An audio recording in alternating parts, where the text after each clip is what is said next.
This video describes how your students will access and use the simulations in STEMsims.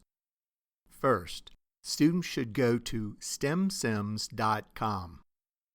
Next, all students will log in using the same username, students. All students will use the same password, 12345.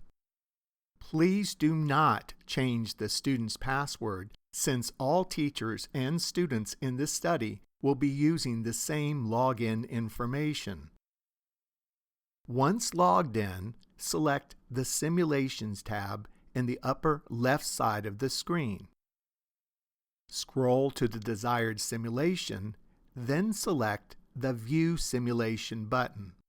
For instance, here the push-a-cart simulation is selected.